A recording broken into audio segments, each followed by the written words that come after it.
Baik, assalamualaikum warahmatullahi wabarakatuh. Apa kabar semuanya? Semoga dalam keadaan baik-baik saja ya.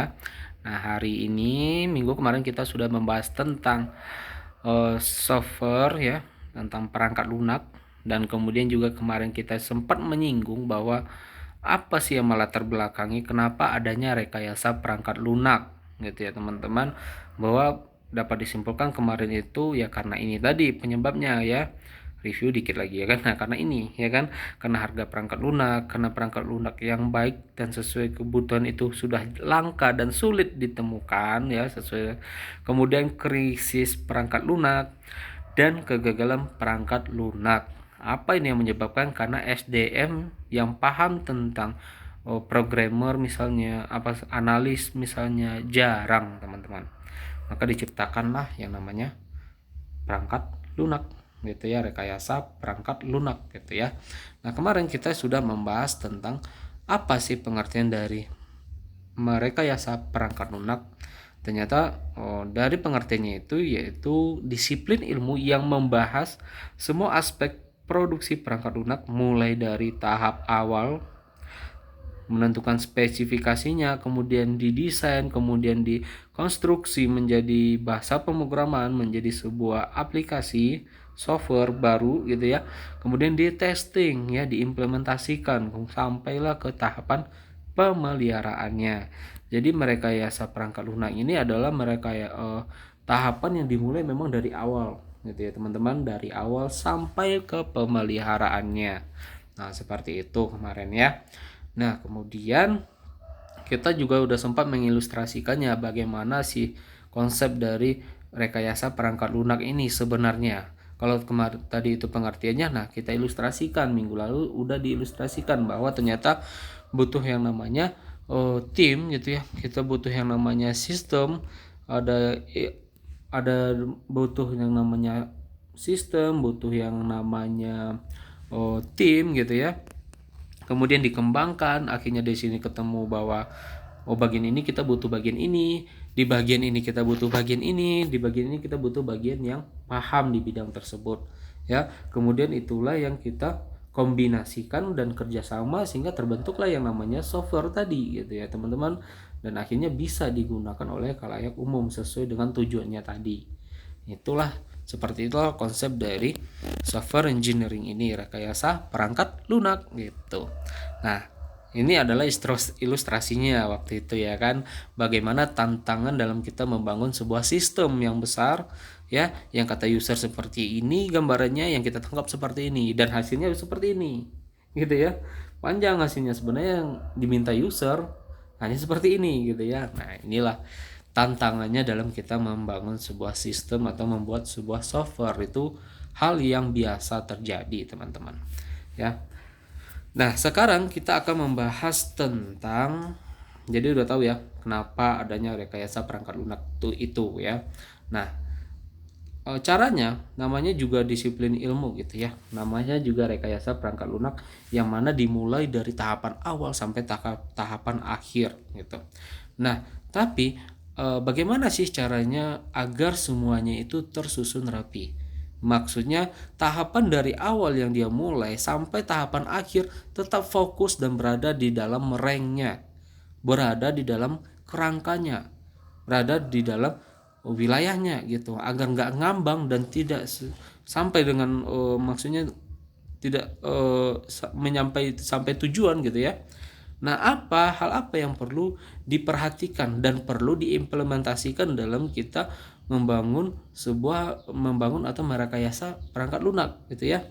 Nah, salah satunya yaitu kita butuh yang namanya SDLC, teman-teman. Ya. Apa ini SDLC? Singkatannya adalah Software Development Life Cycle.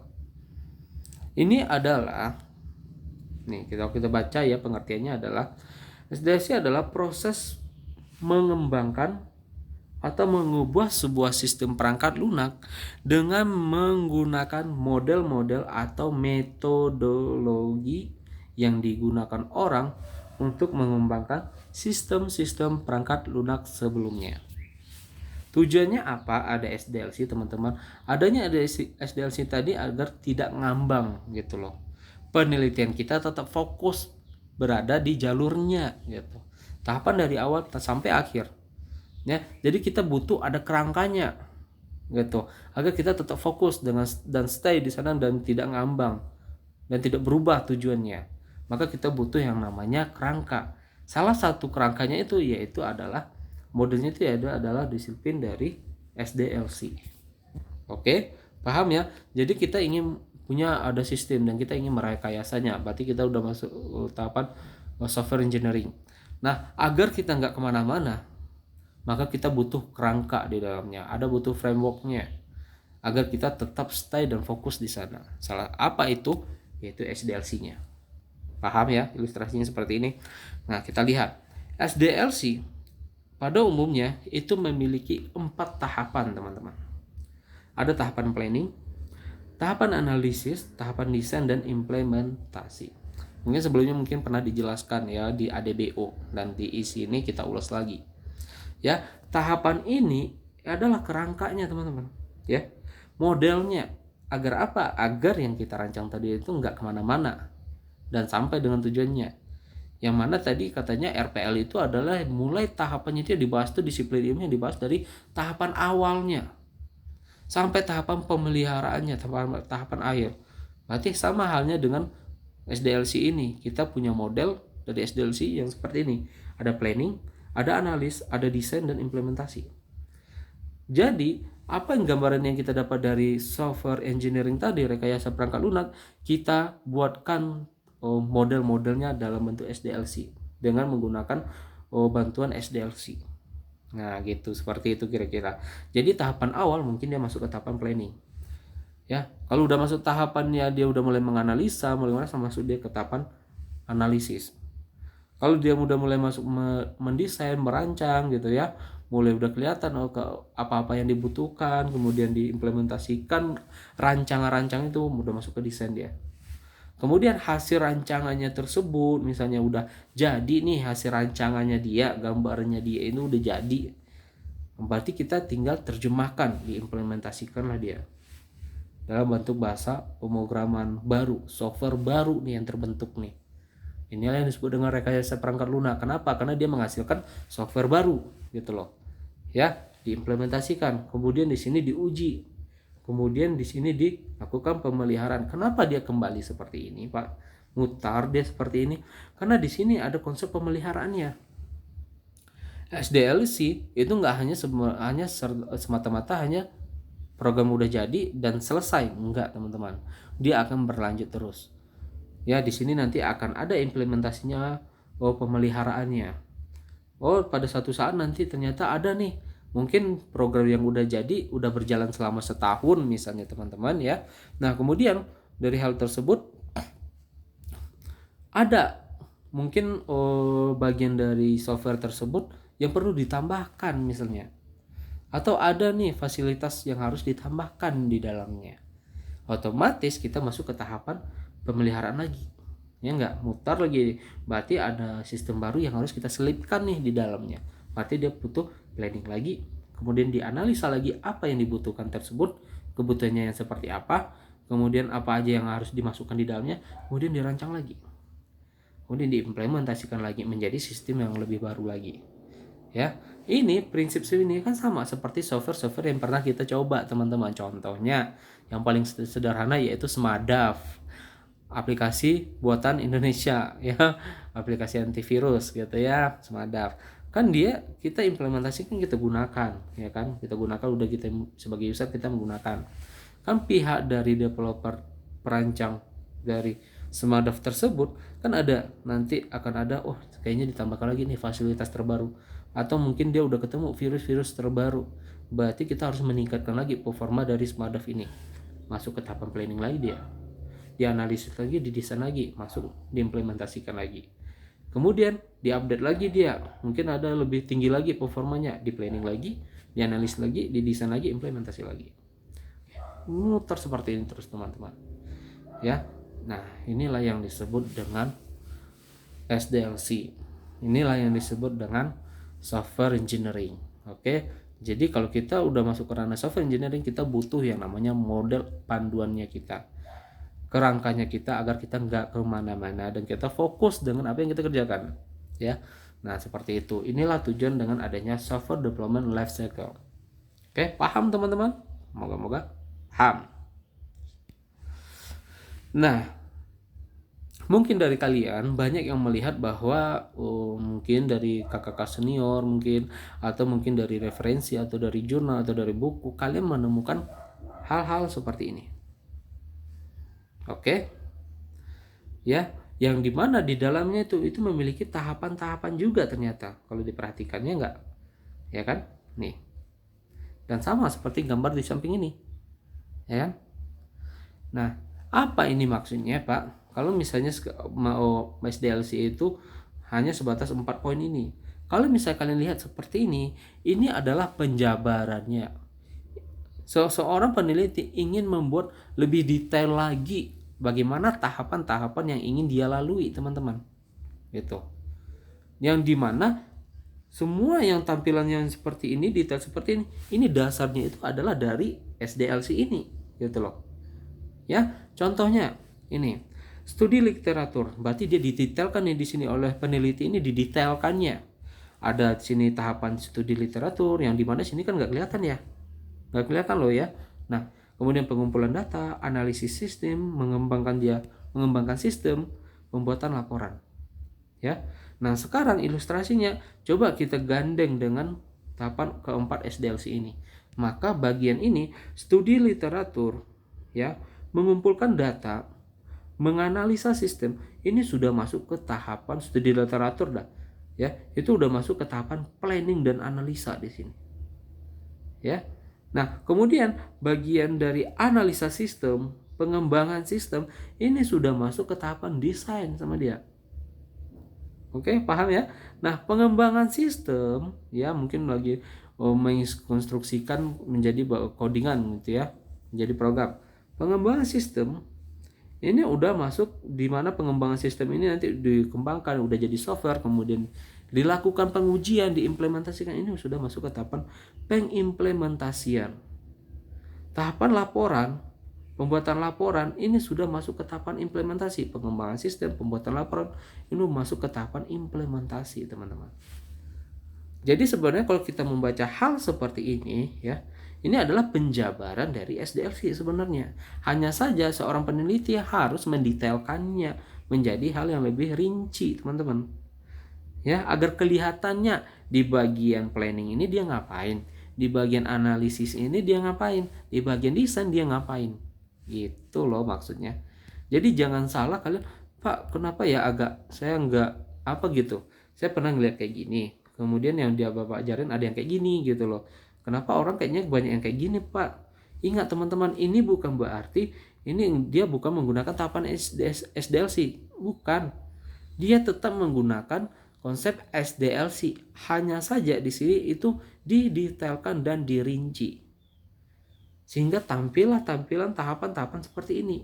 Yang mana ini panduannya itu dari SDLC ini. Paham teman-teman sampai di sini? Ini adalah konsep awal gitu. Ya, ini adalah konsep awalnya agar kalian paham kan, dan tidak lagi bertanya-tanya kenapa ada yang kayak gini tapi yang diajarkan kayak gini. Nah, gitu ya. Kenapa ada yang kayak gini lagi?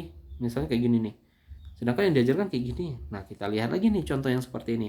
Contohnya di sini tahapannya lebih didetailkan dan lebih dijabarkan lagi. Contohnya studi literatur, identifikasi metode dan analis, ya kan? Studi lapangan, ya kan? Mengumpulkan data. Tahapan ini teman-teman, ini udah masuk ke tahapan planning dan analis. Mungkin planningnya itu ada di studi literatur, dia ingin membahas tentang ini, dia lagi membayangin bagaimana ya kalau misalnya saya bikin kayak gini gitu. Kalau kayak gini, bikin kayak gini, kemudian saya butuh nih studi literatur, kayak saya harus baca apa gitu ya, agar menambah wawasan saya tentang apa yang mau saya buat. Planning. Oke. Kemudian di sini identifikasi metode analisis, studi lapangan, pengumpulan data. Dia udah ketahuan, oh saya kayaknya kepingin bikin ini tapi objeknya itu tentang perusahaan inilah gitu misalnya. Nah, dari perusahaan itu dikumpulkanlah datanya, dianalisa. Udah masuk tahapan analisa bagian ini. Oke, Hanya saja di sini didetailkan agar kalian tahu loh ya teman-teman ya. Kenapa ada kayak gini dan kenapa kok kayak gini gitu ya. Ini adalah penjabarannya. Makanya orang buatnya seperti ini. Oke. Nah, kemudian dari pengumpulan data dianalisa udah kelihatan oh ternyata yang dibutuhkan seperti ini. Yang dibutuhkan itu adalah Android bahasa pemrogramannya. Datanya udah ditemukan. Kemudian algoritmanya kayak mana ya, misalnya masuk ke tahapan mana dia di sini? Masuk ke tahapan rancangan. Dirancanglah, dibuatkanlah apanya segala macam, tampilannya, aktor-aktornya siapa aja yang akan terlibat di dalamnya ya. Nah, ya kan, tampilan fasilitas seperti apa, masuk ke tahapan rancangan.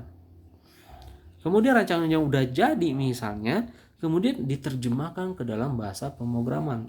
Entah tadi yang katanya mau pakai PHP atau Android, dibuatkan masuk tahapan rancangan. Hasil program tersebut ya kan diimplementasikan, berarti di sini sudah masuk tahapan implementasi teman-teman. Ya, tahapan implementasi ini. Ya kan? Nah, kalau misalnya dia perlu ada apanya lagi, berarti nanti ada pemeliharaan menyusun laporan akhir misalnya, tugas akhir. Ya. Nah, kelihatan bahwa walaupun dia bikin serinci ini kelihatan bahwa konsepnya berdasarkan dari ini. Ya, karena pasti bagian planning dan analis masuk sini. Ini bagian desain nih. Ini bagian implementasi, teman-teman. Ya. Nah, inilah yang disebut dengan SDLC. Inilah yang disebut dengan metodologi.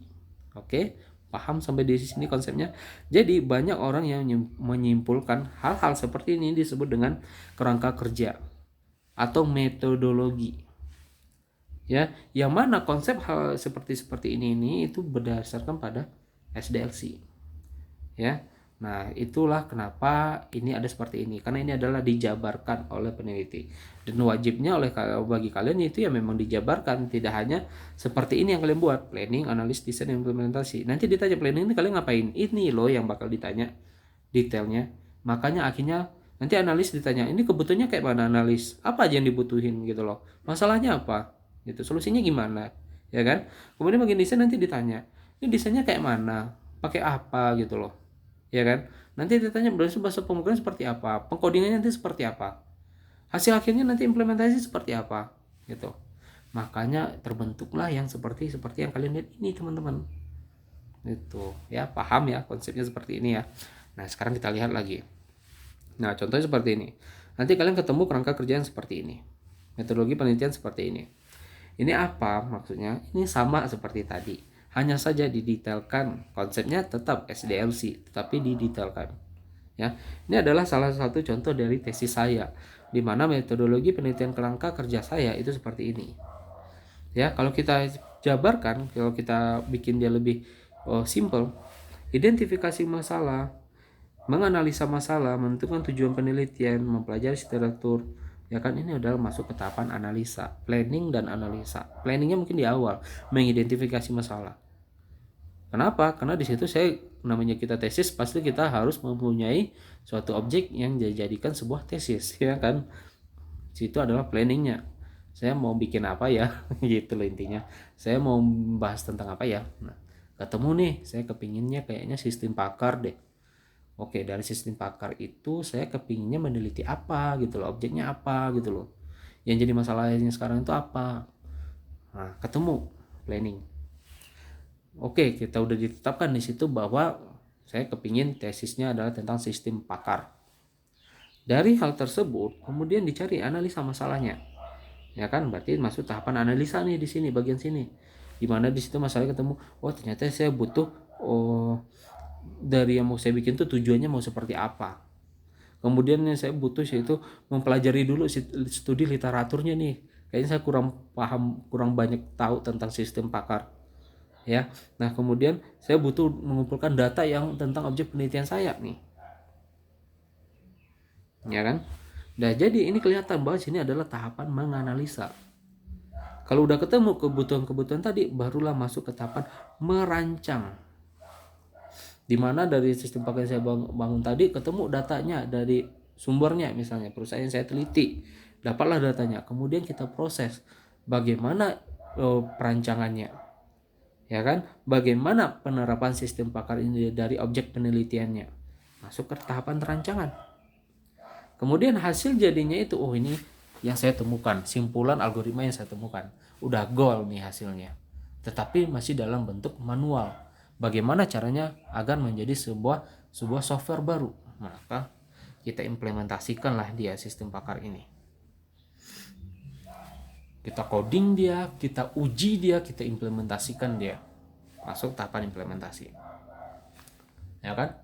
Jadi kelihatan ada planning, di sini ada analis, ada desain, ada implementasi. Nah, hal seperti ini itu dasarnya dari SDLC, teman-teman. Jadi jangan kaget kalau ketemu yang seperti ini. Kenapa berbeda yang SDLC dengan yang ini? Ini adalah penjabarannya agar lebih rinci dibuat oleh peneliti. Dan kalian akan seperti itu juga. Agar lebih rinci, pasti kalian akan buat seperti ini. Karena malah itu wajib. Kenapa? Karena seseorang yang bertanya pasti ingin butuh yang lebih detail seperti apa. Di bagian planning ngapain aja, di bagian analis, di bagian ngapain aja gitu loh. Di bagian desain kalian ngapain aja, implementasi nanti ngapain gitu. Ini dia konsepnya, teman-teman. Kenapa ada tampilan-tampilan seperti ini. Paham ya sampai di sini untuk tidak bertanya-tanya lagi. Oke, kita lanjut lagi. Nah, kemudian ya itulah sekilas tentang SDLC, teman-teman, bahwa SDLC itu adalah kerangkanya kita agar kita nggak kemana-mana. Oke, nah apabila kita detailkan lagi SDLC ini menjadi seperti ini kerangkanya, kan kita jadinya memang benar-benar fokus nih jadinya penelitian kita, ya, tentang kita merekayasa perangkat lunak. Kita memang fokus, kita memang harus ngikutin ini dulu, identifikasi dulu, analisa dulu, menentukan tujuan penelitiannya. Setelah itu butuhkan literaturnya, ya kan? Akhirnya kita fokus. Kita kenapa? Karena kita udah ada wadahnya, kita udah ada kerangkanya. Jadi kita tinggal ngikutin. Kalau udah ada kerangka seperti ini, kita ngikutin aja. Otomatis kalian nggak akan ngambang lagi. Ini loh yang disebut dengan SDLC. Ini loh kenapa SDLC diterapkan di software engineering. Paham? Paham. Oke. Nah, sekarang kita lanjut. Ya, kalau misalnya ini kita baca yang planning udah tahu. Pasti di sini kita lagi mikirin apa yang mau kita bangun, analisisnya apa yang kita bangun. Kecuali misalnya kalian udah bekerja menjadi seorang programmer misalnya, kemudian bos kalian atau mungkin misal jadi ada klien atau user yang datang ke kalian, tolong dong minta bikinin aplikasi, misalnya aplikasi laundry misalnya.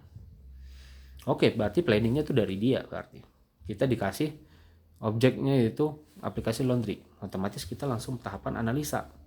Yang kalian analisa, oh dia minta bikin aplikasi laundry, ini momennya tampilan seperti apa ya, Android kah atau web kah, ya kan? Kemudian dari Android mungkin ketahuan, oh kayak mana ya tampilan Android ini ya. Kemudian nanti menggunakan database-nya apa ya, saya belum paham banget nih tentang Android, gimana ya caranya, kayaknya saya butuh teman nih yang paham tentang Android. Tahapan analis, tahapan memecahkan masalah. Dari masalah yang ada kelihatan penjabaran, kayaknya harus kayak gini nih, kayaknya harus kayak gini nih. Ketemu solusinya. Hasil solusi-solusi tersebut dianalis ini, baru kita desain, kita masukkan ke dalam sebuah perancangan. Perancangan yang udah jadi, entah itu berarti berbentuk user interface design atau nanti menggunakan pemodelan-pemodelan seperti UML di dalamnya. Hasil tersebut barulah kita implementasikan. Implementasi bisa jadi nanti kita terjemahkan apa yang udah kita rancang menjadi bahasa pemrograman dan kemudian kita uji dan kita implementasikan. Ini tahapannya, teman-teman. Ya, nah seperti itulah konsep SDLC. Kelihatan bahwa kalau misalnya udah seperti ini, pasti kita terarah. Pasti kita punya panduan dan pasti kita nggak ngambang lagi. Gitu loh intinya. Paham ya, teman-teman? Nah, kemudian ada yang namanya model-model SDLC, teman-teman. Apa nih model-model SDLC? Kita lihat ya. Kalau tadi SDLC ada 4 tahapan secara umum. Kemudian didetailkan menjadilah dia menjadi sebuah bentuk metodologi atau kerangka kerja. Nah, kemudian sekarang ada nih model-model SDLC. Apa nih model-model SDLC? Ya. Nah, kita lihat. Nah, model-model SDLC di dalam SDLC ya, ini ada seperti ini. Ada model sequential linear, ada model prototype, ada model RID, ada model evolutioner. Di mana di dalam evolutioner ini banyak juga. Ada model incremental dibagi menjadi 4 ya, ada model spiral, ada model rakitan komponen dan ada model perkembangan konkuren. Oke. Apa ini model-model SDLC? Nah, ini akan menjadi tugas pertama kalian teman-teman. Silahkan kalian kerjakan dalam bentuk laporan file PDF teman-teman. Carilah gambar dari setiap model-model ini. Dan seperti apa cara kerjanya dan seperti apa kelebihan dan kekurangannya. Yang penting setiap model-model ini wajib ada gambarnya. Apa tujuan ada gambarnya? Agar kelihatan pembeda antara model ini, dan model ini gitu. Paham ya? Dalam bentuk file PDF teman-teman ya. Nggak perlu dalam seperti makalah bab 1, bab 2, bab 3, nggak perlu. Cover langsung aja ke materinya. Oke? Nah, carilah itu. Ada gambarnya, ada penjelasannya cara kerja seperti apa, kemudian ada kelebihan dan kekurangannya dalam bentuk file PDF. Formatnya kelas, npm, nama, .pdf. Oke? Untuk minggu depan ini dikumpulkan gitu ya teman-teman ya. Silahkan nanti ini dicari. Minggu besok kita akan membahas dari model-model yang udah kalian kerjakan ini. Model-model ini apa? Ya, tadi udah ada SDLC punya tahapan di dalamnya. Kemudian kita pecah menjadi metodologi kerangka kerja penelitian kita. Kemudian ada lagi model-model apa nih gunanya model-model SDLC? Nanti akan ada ketemu jawabannya. Sekarang cari aja dulu ini ya. Ini menjadi tugas pertama kalian. Oke, paham ya? Saya rasa cukup ya materi tentang SDLC ini. Baik, saya akhiri. Kalau ada yang kurang jelas silahkan nanti di komen aja. Ya, saya tutup ya. Assalamualaikum warahmatullahi wabarakatuh.